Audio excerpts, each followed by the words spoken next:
नमस्कार सर्वांना. आजच्या या व्हिडिओमध्ये मी तुम्हाला अशा काही टिप्स सांगणार आहेत, ज्यांचा तुम्हाला रोजच्या दैनंदिन जीवनामध्ये भरपूर असा फायदा होईल, अशा टिप्स मी सांगणार आहेत.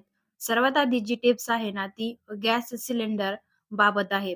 तर बऱ्याच वेळा ना, आपण सर्वांच्याच घरामध्ये गॅस सिलेंडर वापरला जातो. पण गॅस सिलेंडरमध्ये किती गॅस शिल्लक आहे, हे आपल्याला माहीत नसतं. तर हेच ओळखण्याची एक ट्रिक मी तुम्हाला इथे सांगणार आहे. तर इथे एक कपडा ओला करून घ्यायचा आहे, पाण्यामध्ये बुडवून घ्यायचा आहे आणि गॅसवर सिलेंडर जे आहे ना, त्यावरती हा पाण्याने ओला केलेला कपडा आपण ह्या सिलेंडरवरती फिरवून घ्यायचा आहे, अशा पद्धतीने.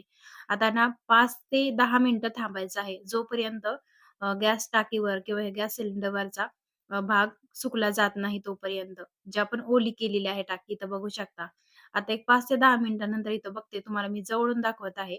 अगदी ह्या सिलेंडरमध्ये खाली बघू शकता वरचा जेवढा भाग आहे तेवढा सुकलेला आहे आणि इथं थोडासाच भाग इथं ओला आहे म्हणजे एवढा गॅस या सिलेंडरमध्ये शिल्लक आहे. तर ओळखण्याची ही ट्रिक आहे. तुम्हाला आतापर्यंत माहीत होती का? हे कमेंट बॉक्समध्ये नक्की सांगा. पुढची महत्त्वाची टिप्स सांगणार आहे ती म्हणजे आपण घरामध्ये सर्वच तूप वापरतो आणि तूप घेताना बऱ्याच गृहिणींकडून तूप सांडलं जातं आणि तूप सांडल्यामुळे ना बरणीच्या बाहेर सुद्धा येतं आणि त्यामुळे तूप घेताना त्या बरणीत सारे ओघळ लागतात आणि त्यामुळे बरणी खालचा जो काही भाग आहे ना, फरशीवर जिथं आपण ठेवत असेल ना, ती खराब होते, तेलकट होते. तर त्यासाठी एक ट्रिक मी सांगणार आहे.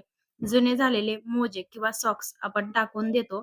तर याचा जो भाग आहे ना इलास्टिकचा वरच्या बाजूचा, तो इथं मी कट करून घेतलेला आहे कात्रीच्या मदतीने आणि हाच भाग आपण इथं बरणीच्या इथं झाकणाच्या भोवती असा ठेवणार आहे, जेणेकरून तूप घेताना इथून पुढे तूप सांडलं, तर त्यामुळे कपड्यावरती सांडेल. खाली जो फरशी किंवा जी खराब जागा आहे ना, ती खराब होणार नाही आणि तुपाचे ओघळ यावरतीच चिटकून राहतील.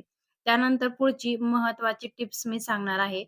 बऱ्याच वेळा आपण फरशीवरती किंवा कुठेही तेल सांडल्यानंतर ना, लगेच आपण तेल कापडाच्या मदतीने पुसून घेण्याचा प्रयत्न करतो. पण त्यामुळे ना, तेलाचे डाग अजून पसरतात आणि आपण त्यांना पुन्हा एकदा ह्यावरती क्लीन करण्याची म्हणजे याला क्लीन करण्याची गरज पडते. तर असं न करता इथं एक पद्धत मी तुम्हाला सांगणार आहे क्लीन करण्याची, तेलाचे डाग काढण्याची, जेणेकरून ह्यावरती डागच राहणार नाही खाली. तर त्यासाठी आपल्याला घरामध्ये जे आपलं पीठ शिल्लक असेल, ज्वारीचं पीठ असेल किंवा गव्हाचं पीठ असेल, ते पीठ यावरती टाकायचंय आणि बोटाच्या मदतीने फक्त असं फिरवून घ्यायचंय.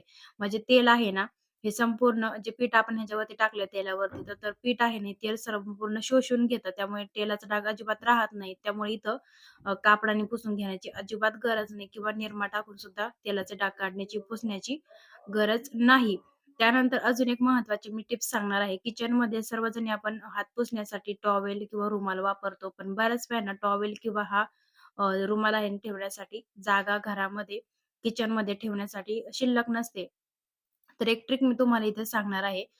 किचनमध्येच एखाद्या भिंतीला किंवा जिथे जागा असेल तिथे डबल साइडचा चिकट टेप असावा अशा पद्धतीने लावून घ्यायचा आहे आणि त्याला आपण कपडे लावण्यासाठी कपड्याला जो चिमटा वापरतो किंवा क्लिप वापरतो ना, कपड्याची क्लिप मी इथं घेतलेला आहे. या चिकट टेपला अशा पद्धतीने चिटकवून घ्यायची आहे आणि त्यानंतर काय करायचंय, की जो काही आपला किचनचा टॉवेल आहे, हात पुसण्यासाठी आपण ठेवतो, तो टांगण्यासाठी अशा पद्धतीने ह्या क्लिपवरती ठेवून द्यायचा आहे आणि हलका असेल तर अशा पद्धतीने वरून ठेवून द्या किंवा थोडासा जड जर असेल ना, तर अशा पद्धतीने क्लिपमध्ये अडकवून ठेवा, जेणेकरून तो खाली पडणार नाही आणि भिंतीवरती खिळा वगैरे ठोकण्याची सुद्धा अजिबात गरज नाही किंवा हँगरला ठेवण्याची गरज नाही. किचनमध्येच तुम्ही अशा पद्धतीने एक क्लिप लावून आणि डबल साइडचा चिकट टेप लावून रुमाल आणि किंवा टॉवेल अशा पद्धतीने नक्कीच ठेवू शकता. तर आजच्या ह्या टिप्सपैकी कोणती टिप्स तुम्हाला माहीत होती, हे देखील कमेंट बॉक्समध्ये नक्कीच सांगा. व्हिडिओ कोणत्या गावातून, शहरातून बघत आहात, ते देखील कमेंट बॉक्समध्ये नक्कीच सांगा. संपूर्ण व्हिडिओ पाहिल्याबद्दल तुम्हा सर्वांचे धन्यवाद.